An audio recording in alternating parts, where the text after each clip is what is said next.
Gospel of Mark starts out with the John the Baptist story and the baptism of Jesus. We don't get any Christmas story, if you will, from Mark.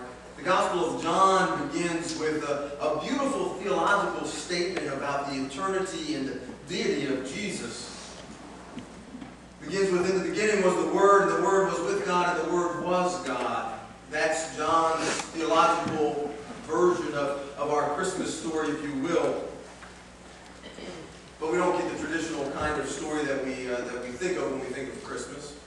Now Matthew briefly tells of Jesus in the verse. He talks about the wise men. That's where we get that story. The massacre of the innocents. Mary and Joseph fleeing with Jesus to Egypt and the return. But that's really all we get from Matthew. However, who was not one of the early disciples, had no, as far as we know, first-hand knowledge of Jesus.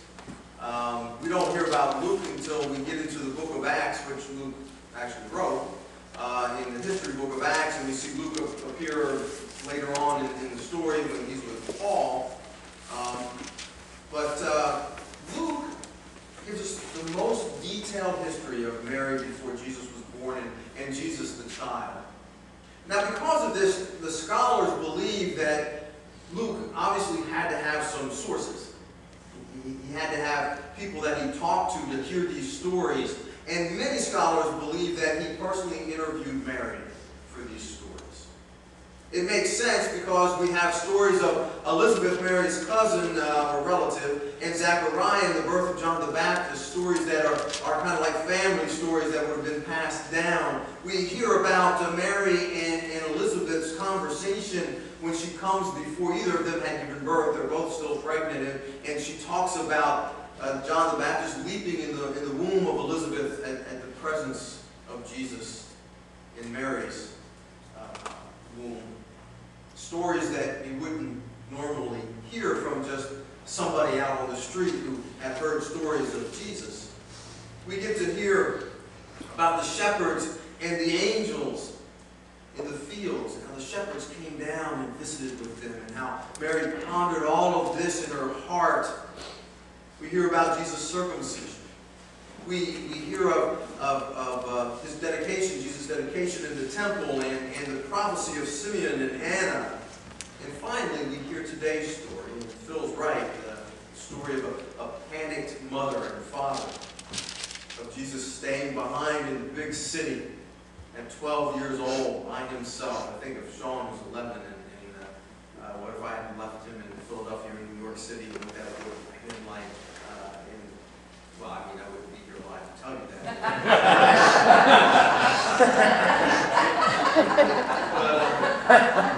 But if somebody had interviewed Linda and she told that stuff, but that would have been like, but we hear this story. The details of these stories could only have come from the treasured memories of a mother, I believe, and I think the scholars are right when they say Luke talked to the source, talked to Mary about this stuff. This morning, our sermon series on Testify to Love continues with Testify to Incarnate Love.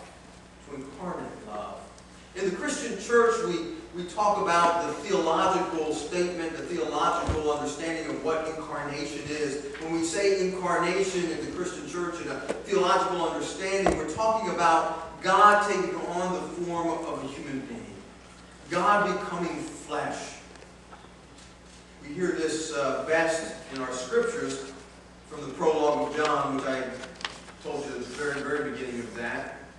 John's Gospel, where he says this theological statement of incarnation. He says, in the beginning was the Word, and the Word was with God, and the Word was God.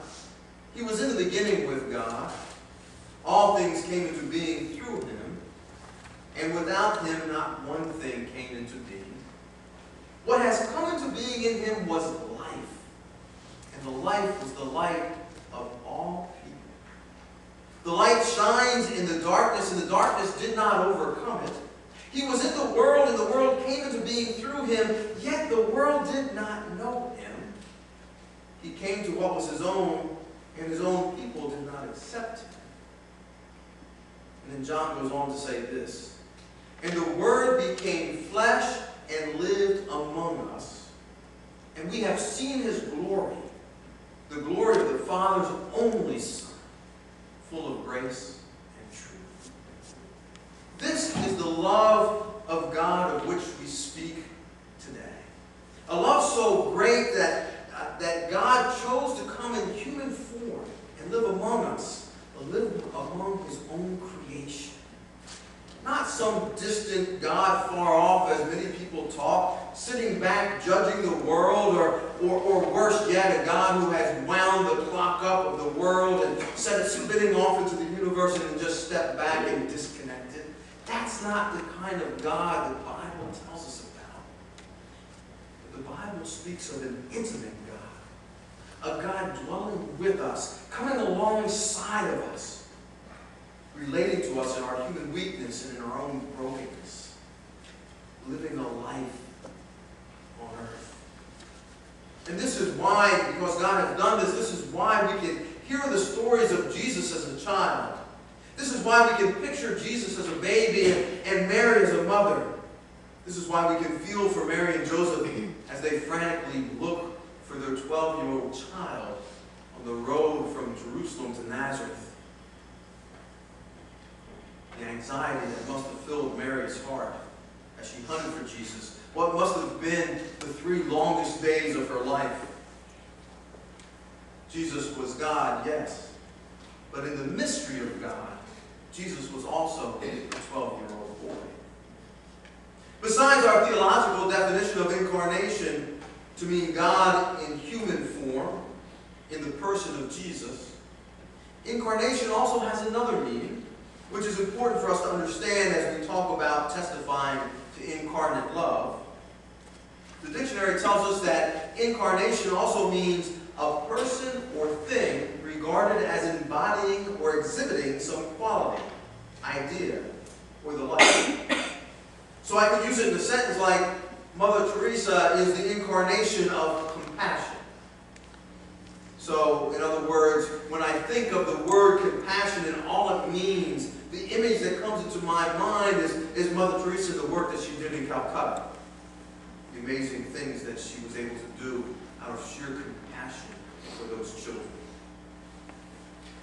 Or I could say something like, Hitler is the incarnation of evil. When I think of evil, I think of Hitler as a death camp.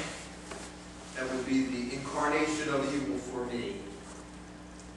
Or I could say, Phil is the incarnation of energy. And remember I said to my servant, I wrote that. That's in there. He hopped up there and he has got some energy. Of course, he's got tonight off on Friday. When I think of what it means to be filled with energy and excitement, I think of Phil. I really do. So Jesus is the incarnation of God.